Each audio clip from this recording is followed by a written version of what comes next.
প্রাণ দয়াল রে গৃহস্থেরা দলে দলে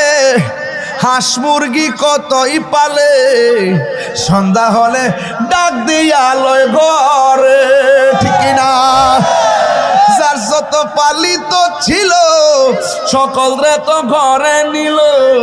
আমি একা রইলাম অন্ধকারে প্রাণ দয়াল রে সন্ধ্যা হইল ডাকি দিলে না মুরে প্রাণ দয়াল রে আর পরীক্ষার সময় নাই কর জোরে ক্ষমা চাই শেষের খেয়া না নিলাই আমার দিন কি এমনি যাবে লোকে তোমায় কি বলিবে এই দুঃখ রইল তাহিরির অন্তরে প্রাণ দয়াল রে সন্ধ্যা হইল ডাকি দিলে না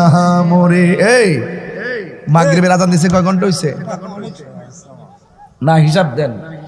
6 7 8 9 10 11 6 ঘন্টা 6 ঘন্টা এই 6 ঘন্টা সময় কি আইছে না একবার গেছে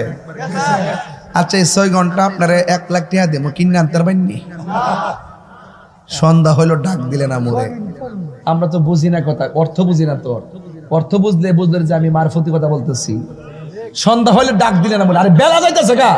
এই বেলা কেটা সূর্য ডুবা আমার জীবনের বেলা ডুবতেছে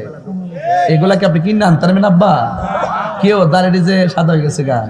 কোন দিন সাদা হয়েছে টের পাইছেন নিও আস্তে আস্তে সাদা হইতে আছে কেডা এই পরিবর্তন করা কেডা আপনি বুঝতেছেন না এই যে শক্তি অনেক ফুলামান তো মনে করে যে দূরের বেটা আমার দাদা আছে বাপ আছে আমি তো বলে ফুলায় না মাত্র হ্যাঁ ওমা দেখা যায় এই ফুলাটা 2 দিন পরে মোটরসাইকেল অ্যাক্সিডেন্টে মারা যায় তাহলে বোঝা গেল বাপের আগে সন্তান দাদার আগে নাতি বলেন হায়াতের মালিক কেডা সন্ধ্যা হইলো ডাক দিলে না মোরে মানি হইলো এই দড়ি গাগটি আপনারা ডাক দিছে আয়েন এখানে আসেন ডাক দিয়েছে আপনারা আয়েন এখানে আইসা নিজেকে সংশোধন করে যান কবরে গেলে শান্তি পাবেন এক কথা কোন ঠিক কিনা কর মাওলা আলী রাদিয়াল্লাহু তাআলা আনহু বলেন আমারে নবী যখন বলছে আমি সুন্দর করে চাদর দিয়ে ঘুমাইছি কেন জানোনি নবী যাওয়ার সময় বলে গেছে আমার সঙ্গে নবীর দেখা হবে সোনার মদিনা আমি আলীর বিশ্বাস হলো মদিনায় যাইয়া নবীরে দেখার আগ পর্যন্ত আমার মরণ হবে না জোরে জোরে কোনা ঠিক কিনা এই দিকে দিয়ে আমার নবী সোজা চলে গেলেন হযরতে আবু বকরের বাড়ি